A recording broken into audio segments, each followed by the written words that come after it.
दोस्तों central bank of India में जो सफाई कर्मचारी की वैकेंसी या उसे सब स्टाफ कह लीजिए उसका जो वैकेंसी का फॉर्म दोबारा रीओपन किया गया है उसके लिए कैसे आपको फॉर्म को अप्लाई करना है स्टेप बाय स्टेप मैं आपको एक लाइव फॉर्म फिल करके बताऊंगा ताकि आपको फॉर्म फिल करने में किसी प्रकार की मिस्टेक ना हो। तो फ्रेंड्स आईबीपीएस जो है इस एग्जाम को कंडक्ट करने वाला है और यहाँ पे शेड्यूल वगैरह सब चीज मैंने आपको बताया था कि एग्जाम कब होगा, इसका एडमिट कार्ड कब आएगा और इसमें सैलरी सिलेक्शन प्रोसेस मैंने आपको ऑलरेडी पहले प्रीवियस वीडियो में कवर किया हुआ है, तो आप देख लीजिएगा। फिलहाल मैं आपको जो है फॉर्म फिलअप का ही वीडियो यहाँ पे बताने वाला हूँ कि कैसे आपको फॉर्म को फिलअप करना है। तो फॉर्म फिलअप करने के लिए आपको इस वेबसाइट पर होगा, इसका लिंक आपको डिस्क्रिप्शन बॉक्स में मिल जाएगा या dshelpingforever.com की वेबसाइट पाएंगे तो यहाँ पे सारी जानकारी को आप इस वैकेंसी के बारे में पढ़ सकते हैं। 10वीं पास आप हैं तो इस भर्ती के लिए आप फॉर्म को अप्लाई करेंगे। यहाँ अप्लाई ऑनलाइन का ऑप्शन मिला, इसे क्लिक करेंगे सीधे ये वाला पेज आपका ओपन हो जाएगा। यहाँ पे आपको एक नया रजिस्ट्रेशन करना होगा। अब यहाँ पे आप अपना फर्स्ट नेम, फिर आपको जो मिडिल नेम, फिर यहाँ पे कंफर्म मिडिल नेम, फिर लास्ट नेम लिखना होगा, फिर मोबाइल नंबर, फिर दोबारा मोबाइल नंबर कंफर्म करेंगे, दूसरा मोबाइल नंबर दीजिए वरना छोड़ देंगे। ईमेल आईडी यहाँ पे आपको देना होगा और @ के बाद का ऑप्शन यहाँ से चूज करना होगा और फिर उस ईमेल आईडी को यहाँ पे कंफर्म करना होगा फुल @ के साथ। फिर इसके बाद से कैप्चा कोड भर के सेव एंड नेक्स्ट करेंगे। सेव एंड नेक्स्ट करते हैं फ्रेंड्स, यहाँ पे आपको ना रजिस्ट्रेशन हो जाता है और यहाँ पे आपको यूजर आईडी एक पासवर्ड मिल जाता है, आप इसे नोट जरूर कर लेंगे। फॉर एग्जांपल मान लीजिए आप लॉग आउट हो जाते हैं तो इसी रजिस्ट्रेशन आईडी से और पासवर्ड से फ्यूचर में लॉगिन करके कंटिन्यू कर पाएंगे। चलिए हम इसे नोट कर लेंगे। अब यहाँ पे आपको नीचे आना, यहाँ पे फोटोग्राफ सिग्नेचर का गाइडलाइंस दिया हुआ है, आप यहाँ फोटोग्राफ का गाइडलाइंस को देखेंगे, सिग्नेचर गाइडलाइंस को देखेंगे, आगे लेफ्ट थंब इंप्रेशन भी आपको अपलोड करना है, रिटन डिक्लेरेशन भी अपलोड करना है, तो ये सब चीज आप देख लेंगे। उसके बाद यहाँ पे आपको फोटोग्राफ चूज कर लेना है और इसको कंफर्म कर लेना है, सिग्नेचर चूज कर लेना है, इसे कंफर्म कर लेना है। सिग्नेचर कैपिटल लेटर में नहीं होना चाहिए, ब्लॉक लेटर में नहीं होना चाहिए, ध्यान रहे। और photograph latest colour passport size photograph आपका होना चाहिए, आप इसे चूज कर लेंगे। और जो भी आपका फाइल नेम होना चाहिए उसमें @ स्पेस वगैरह नहीं होना चाहिए, तभी आपका फोटोग्राफ यहाँ पे अपलोड होता है। फोटो सिग्नेचर अपलोड करके इसे नेक्स्ट करेंगे। यहाँ पे अब आपको जो है जोन चूज करना है कि आप किस जोन में आवेदन देना चाहते हैं। यहाँ पे बहुत सारे जोन है, फॉर एग्जाम्पल अहमदाबाद, भोपाल, दिल्ली, कोलकाता, लखनऊ या पुणे, जैसे महाराष्ट्र वगैरह, पुणे, पटना। तो आप मान लीजिए हम पटना चूज करते हैं, रीजन आएगा कि दरभंगा, मोतिहारी, मुजफ्फरपुर, आप किस रीजन में आवेदन, पटना, सीवान जो भी है, आप किसी भी रीजन का चुनाव कर सकते हैं। ध्यान रहे जिस भी रीजन का आप चुनाव कर रहे हैं वहां का लोकल लैंग्वेज आपको आनी चाहिए, ये विशेष ध्यान देना है। फॉर एग्जाम्पल आप मान लीजिए यहाँ पे पुणे चूज करते हैं तो आपको मराठी आती नहीं है, फिर आप पुणे मत चूज करिएगा, ध्यान रहे। तो आप जिस भी रीजन को चूज करें वहां का लोकल लैंग्वेज एक बार पता कर लीजिएगा कि वहां का, कोलकाता में जैसे आपको बंगाला बोलना आना चाहिए, अब यहाँ भुवनेश्वर का ही रीजन दिया हुआ है कोलकाता में, तो वहां का लोकल लैंग्वेज चाहिए। तो जो भी आप जगह से आवेदन कर रहे हैं वहां का लोकल लैंग्वेज आपको जरूर यहाँ पे पता होना चाहिए। फिर यहाँ पे state you want to apply for, किस राज्य का आवेदन है, ऑटोमेटिक आ जाएगा। जब आप यहाँ पे जोन वगैरह रीजन वगैरह चूज करेंगे ना स्टेट ऑटोमेटिक आ जाएगा। यहाँ पे आपको पूछ रहा है कि क्या आप उस राज्य का, उस स्टेट का जो है लैंग्वेज रीड राइट स्पीक कर सकते हैं, क्योंकि इसका ऑफिशियल लैंग्वेज जो भी वहां का होता है और इसका टेस्ट भी होगा आपका, ध्यान रहे। तो वो आपको यहाँ पे यस होना ही चाहिए। आप यहाँ पे आएगा उस मतलब ऑफिशियल लैंग्वेज का नाम हिंदी उर्दू क्या जानते हैं। फॉर एग्जाम्पल अगर हम यहाँ पे मान लीजिए ये चूज करते हैं और यहाँ से हम मान लीजिए नासिक चूज किए तो यहाँ महाराष्ट्र आया, तो यहाँ का आपका लोकल लैंग्वेज मराठी आ गया, ऑटोमेटिक आ जाएगा। कोलकाता सपोज हम चूज किए, यहाँ भुवनेश्वर चूज करेंगे, यहाँ उड़ीसा आ जाएगा और यहाँ उड़िया आ जाएगा लैंग्वेज। उड़िया पता ही नहीं है, फिर आपने भर दिया तो कोई फायदा नहीं होगा, आप रिजेक्ट हो जाएंगे। तो ये विशेष ध्यान देना फ्रेंड्स, आप जिस भी राज्य के लिए अप्लाई करें, जिस भी जोन के लिए अप्लाई करें, वहां का लोकल लैंग्वेज पता होना चाहिए।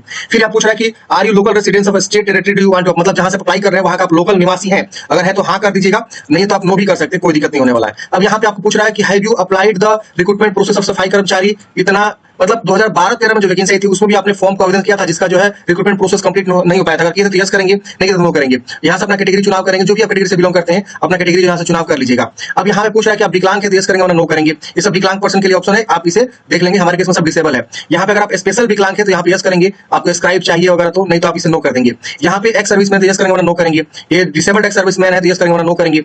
यहाँ पे और भी बहुत सारे ऑप्शन है, डिपेंडेंट सर्विसमैन किल्ड एक्शन, इस तरह का आप जो है डिपेंडेंट है तो यस और नो करेंगे। आप जो एम्प्लॉय है सेंट्रल बैंक ऑफ इंडिया में ऑलरेडी, तो आप इसे यस करेंगे और पीएफ नंबर बता देंगे, नहीं तो आप यहाँ पे नो करेंगे। Are you seeking relaxation under, आप जो है रिलैक्सेशन लेना चाहते हैं, विडो डिवोर्स वुमेन अगर आप हैं तो यस नो बताएंगे।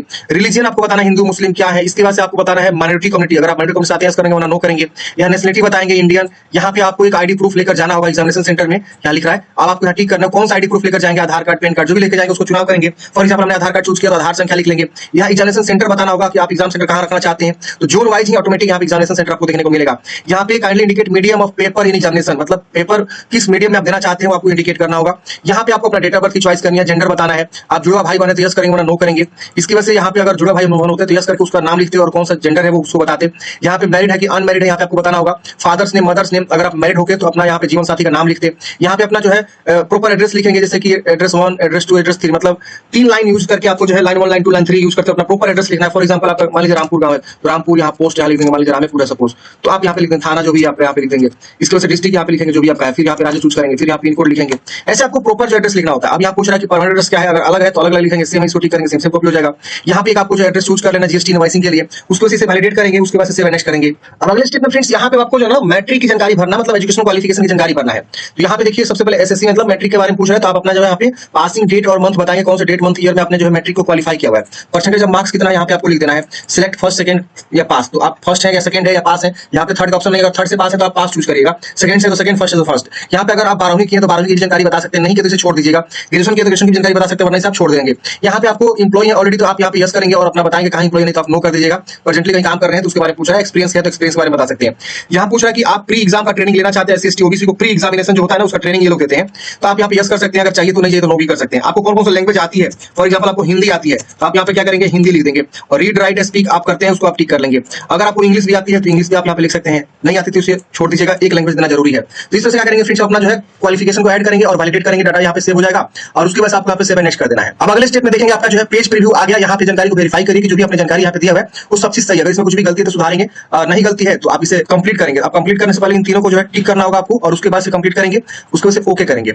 अब यहाँ पे देखिए दो चीज है, there is a change in my name, मतलब इसको टिक नहीं करना है, मतलब आपके जो है नेम में चेंज है, जो डॉक्यूमेंट्स पे आपने प्रूफ के तौर पे दिया हुआ कि जनरेशन समय हम आधार कार्ड लेके जाएंगे, तो इसको टिक नहीं करना। अब आपको यहाँ पे कंप्लीट करना है, ओके करना है, आर यू श्योर, ओके करना है। ओके करते हैं फ्रेंड्स, अब आपका इस प्रकार से लेफ्ट थंब इंप्रेशन आपको अपलोड करने का ऑप्शन आएगा, यहाँ पे गाइडलाइंस अगेन दिया हुआ है, और हैंड रिटन डिक्लेरेशन आपको अपलोड करना है। हैंड रिटन डिक्लेरेशन का मैटर कहाँ मिलेगा, तो नोटिफिकेशन में ही आपको देखने को मिलेगा। कंट्रोल F दबाएंगे, यहाँ लिखेंगे हैंड रिटन, क्या लिखना है, हैंड रिटन, इतना आप लिखेंगे ना तो आपको देखिए ये हैंड रिटन वाला मैटर आ गया। यहाँ पे पेज नंबर 19 पाएंगे तो यहाँ पे आपको मिल जाएगा हैंड रिटन में क्या लिखना है, तो इतना टेक्स्ट सादे पेज पे आपको लिखना है जैसे जैसे लिखा हुआ है, यानी कि आप कैपिटल लेटर में लिखे नहीं, जैसे जैसे लिखा हुआ है वैसे वैसे लिखना आपको एक्जैक्टली। और यहाँ जो डैश दिया हुआ है यहाँ अपना नाम लिखेंगे और नेम ऑफ द कैंडिडेट्स को नहीं लिखना, उसके बाद से कॉमा देंगे और उसके बाद जो जो ऐसा लिखा हुआ है वो सब पूरा जो है छाप देंगे एक सादे पेज पे, एक पैराग्राफ लिख के, और उसको जो है यहाँ पे आपको स्कैन करके हैंड रिटन डिक्लेरेशन में आपको क्या करना है, लगाना है। अब इन सबका फाइल साइज क्या बोला गया है, तो लेफ्ट थंब इंप्रेशन का जो फाइल साइज होना चाहिए फ्रेंड्स आपका जो है 10 से 20 kb के बीच होना चाहिए, और हैंड रिटन डिक्लेरेशन का जो फाइल साइज होना चाहिए फ्रेंड्स यहाँ पे दिया हुआ है, हैंड रिटन डिक्लेरेशन का जो आपका यहाँ पे होना चाहिए फाइल साइज, वो भी मैं बताता हूँ 50 से 80 kb के बीच आई थिंक होना चाहिए उसका पैराग्राफ, मतलब हैंड रिटन डिक्लेरेशन वाला। तो ये आपका फाइल साइज होता है, एक बार देखना पड़ेगा अच्छे से हैंड रिटन डिक्लेरेशन का। यहाँ पे ये देखिए 50 से 100 kb के बीच आपका जो है हैंड रिटन डिक्लेरेशन का जो है यहाँ पे डायमेंशन आपको दिया गया है, इस फाइल साइज में आप क्या करेंगे, लगाएंगे। तो यही चीजें हैं फ्रेंड्स, आप यहाँ पे क्या करेंगे, चूज करके अपलोड कर देंगे, इस पे क्लिक करेंगे, आप चूज करने का ऑप्शन आएगा, यहाँ क्लिक करेंगे, उसको चूज करने का ऑप्शन आएगा, फिर सिक्योरिटी कोड को भर के सेव एंड नेक्स्ट करेंगे। सेव एंड नेक्स्ट करते हैं फ्रेंड्स, यहाँ पे आपका एप्लीकेशन फीस शो करेगा 850 रुपए लग रहा है फ्रेंड्स जनरल ओबीसी को, और SC/ST फीमेल को 175 रुपए लग रहा है। आप कैप्चा कोड भर के यहाँ पे आपको सबमिट करना है, आर यू श्योर, ओके करना है। ओके करते हैं, पेमेंट गेटवे पे लेकर आएगा। यहाँ पे आपको जो भी ऑप्शंस दिख रहे हैं इसमें से कोई नेट से कार्ड का ऑप्शन है, वॉलेट QR कोड का भी ऑप्शन है, यूपीआई के थ्रू भी आप पेमेंट जमा कर सकते हैं, वॉलेट है, इंटरनेट बैंकिंग है, डेबिट क्रेडिट कार्ड भी ऑप्शन है। कोई भी ऑप्शन को चुनाव करके पेमेंट जमा करेंगे। पेमेंट जमा करने के बाद से फ्रेंड्स इसका फाइनल प्रिंट आउट निकाल के अपने पास जो हार्ड कॉपी सुरक्षित रख लेंगे। अगर मान लीजिए आप इससे पहले फॉर्म भरे हैं तो आपको दोबारा फॉर्म भरने की आवश्यकता नहीं है, ये ऑलरेडी नोटिफिकेशन में यहाँ पे लिखा हुआ है। तो नया नोटिफिकेशन डाउनलोड करने के लिए फ्रेंड्स आपको आना होगा इस वेबसाइट पे dshelpingforever.com की वेबसाइट पे, और यहाँ पे आप आएंगे तो यहाँ पे आपको देखने को मिल जाएगा रीओपन नोटिफिकेशन, इस पे क्लिक करेंगे, सीधे आपका ये वाला नोटिफिकेशन डाउनलोड होगा। और यहाँ पे जो भी कोड वगैरह का दिक्कत हुआ था, आपको पता होगा कि ये वैकेंसी रद्द हुई थी, तो यहाँ पे आप देखेंगे नया डेट वगैरह यहाँ पे दिया हुआ है, और यहाँ पे कब आपका एग्जाम होगा, पीटी का यहाँ पे ट्रेनिंग वगैरह कॉल लेटर कब आएगा, जुलाई अगस्त में आपका जो एग्जाम होने की पूरी संभावनाएं हैं, और रिजल्ट आपका अगस्त में आ जाएगा। आपकी जो है प्रोविजनल सिलेक्शन अक्टूबर 2024 में ही हो जाएगा। तो जो भी लोग पहले से फॉर्म भर चुके हैं उनको घबराने की आवश्यकता नहीं है, उनका फी वगैरह रिफंड नहीं होगा, उनको जो है रिटर्न एग्जाम होगा और उनको तैयारी करना होगा। तो आप लोग तैयारी में लग जाइए। बाकी आप पूरा जानकारी समझना चाहते हैं तो मेरा प्रीवियस वीडियो देख लीजिएगा, उसमें आपको सारी जानकारी जो इस भर्ती के रिगार्डिंग मिल जाएगा। मिलता है किसी नेक्स्ट वीडियो में। जय हिंद, आपका दिन शुभ हो।